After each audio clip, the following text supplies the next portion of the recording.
Камарзе Мегубребо. Я Давид. А это Жириновский. Пророчит об оккупированных территориях Грузии.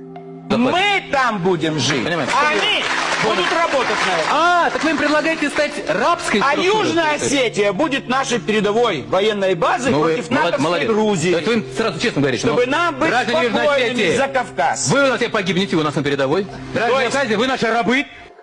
Давайте дадим абхазским сепаратистам маленькую передышку. И сегодня поговорим об оккупированном Цхинвальском регионе. Начнем с так называемого бюджета, так называемой Республики Южная Осетия. Итак, доходная часть бюджета 2025 года должна составить примерно 8 миллиардов 870 миллионов 781 тысяч рублей. И как вы думаете, насколько велики финансовые вливания РФ? Она составляет всего лишь 80% бюджета.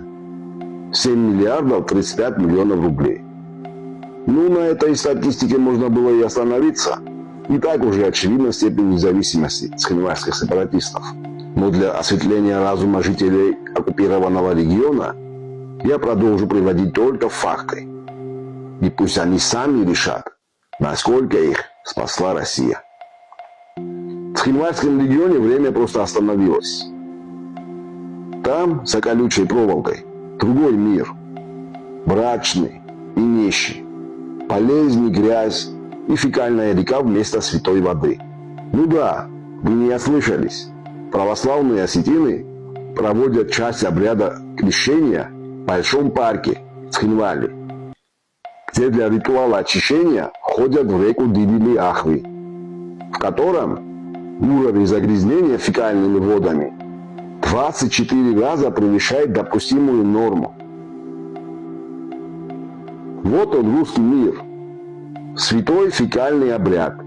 Что касается медицины, пока в разных городах Грузии запускают новые медицинские центры, в Цхинвале хвалятся одним флюорографом, подаренным Россией. Одним. И это, по словам оккупационного режима, достижение года. Ну да, конечно, достижение. Особенно на фоне растущего числа больных туберкулезом. По статистике 2023 года их число в оккупированном регионе составляет 295 человек. И она растет с каждым годом. Для ясности, в остальной части Грузии на 100 тысяч человек приходится 35 больных туберкулезом. А в оккупированном регионе Цхинвали с населением всего лишь 56 тысяч человек. Их число составляет около 295.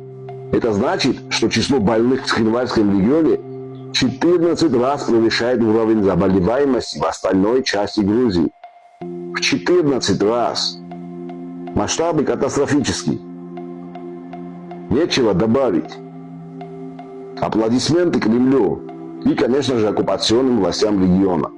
Главное провести очередной экономический форум.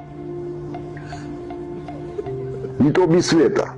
Вот она реальность Кремля. Танки вместо врачей, колючая проволока вместо дорог и флюорограф вместо будущего. Оккупированные территории для Кремля не люди и не судьбы. Это просто инструмент давления на Тбилиси.